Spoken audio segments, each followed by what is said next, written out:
கர்த்தருடைய பரிசுத்த நாமத்திற்கு மகிமை உண்டாவதாக.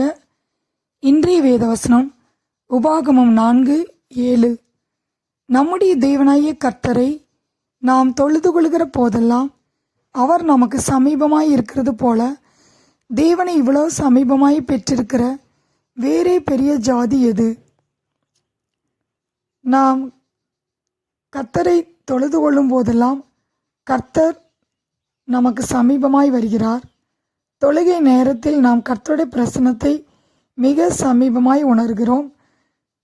கர்த்தர் நம் பட்சத்தில் இருக்கும்போது நமக்கு விரோதமாய் நிற்பவன் யார் என்று ரோமர் 8:31 வாசிக்கிறோம். அவர் நமக்கு சமீபமாக இருக்கும்போது எந்த பிரச்சனைகளும் நம்மை மேற்கொள்ள முடியாது. சத்துனுடைய கிரியைகள் நம்மை மேற்கொள்ள முடியாது. சங்கீதம் 145:18 வாசிக்கிறோம், நாம் அவரை உண்மையாய் நோக்கி கூப்பிடும்போது கர்த்தர் சமீபமாய் இருக்கிறார். அவரை உண்மையாய் நோக்கி கூப்பிடுகிற நம்முடைய வாழ்க்கையிலே அவர் நமக்கு அற்புதங்களை செய்வார். ஏசாயா 55:6 வாசிக்கிறோம், அவர் சமீபமாய் இருக்கையில் அவரை நோக்கி கூப்பிடுங்கள் என்று. அவர் சமீபமாய் இருக்கும்போது நாம் அவரை நோக்கி கூப்பிட வேண்டும். நம்முடைய கூப்பிடுதலுக்கு அவர் இறங்கி நம்முடைய வாழ்க்கையில் இருக்கிற நெருக்கத்தை நீக்குவார்.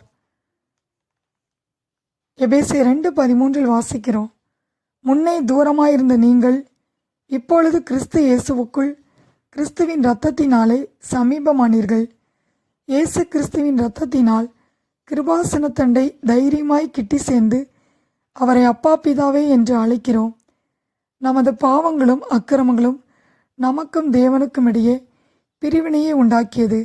எபேசியர் 2:12 வாசிக்கிறோம், அக்காலத்திலே கிறிஸ்துவை சேராதவர்களும் இஸ்ரவேலுடைய காணியாட்சிக்கு புறமானவர்களும் வாக்குத்தத்தத்தின் உடன்படிக்கைகளுக்கு அந்நியரும் நம்பிக்கை இல்லாதவர்களும் இவ்வுலகத்தில் தேவனற்றவர்களுமாய் இருந்தீர்கள் என்று நினைத்து கொள்ளுங்கள் என்று வேதத்திலே வாசிக்கிறோம். ஆதாம் ஏவாள் பாவம் செய்தபோது அவர்கள் தேவ சந்நிதியில் நிற்க முடியவில்லை. அவருடைய குரலை கேட்க பயம் ஏற்பட்டது, ஒளித்து கொண்டார்கள். பழைய ஏற்பாட்டு பரிசுத்தவான்களும் தேவனை கிட்டிச் சேர பலிகளை செலுத்தினார்கள். புதிய ஏற்பாட்டில் இயேசுவே நமக்கு கிருபாதார பலியாக மாறினார்.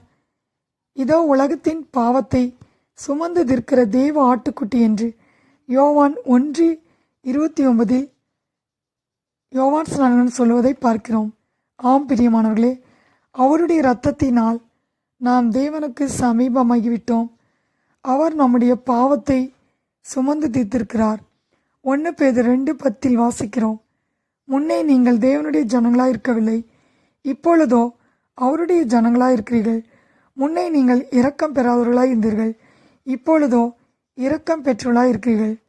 இயேசு கிறிஸ்துவண்டை கிட்டி வரும்போது அவருடைய வாக்கு தத்தங்களுக்கும் அவருடைய ஆசீர்வாதங்களுக்கும் நாம் தூரமானவர்கள் அல்ல, சுதந்திரவாளிகளாய் இருக்கிறோம். உபாகமம் 4:7 வாசிக்கிறோம், நம்முடைய தேவனாகிய கர்த்தரை நாம் தொழுது கொள்கிற போதெல்லாம் அவர் நமக்கு சமீபமாய் இருக்கிறது போல தேவனை இவ்வளவு சமீபமாய் பெற்றிருக்கிற வேறே பெரிய ஜாதி எது? கர்த்தர் தாமே இந்த வார்த்தையை ஆசீர்வதிப்பாராக. ஆமேன்.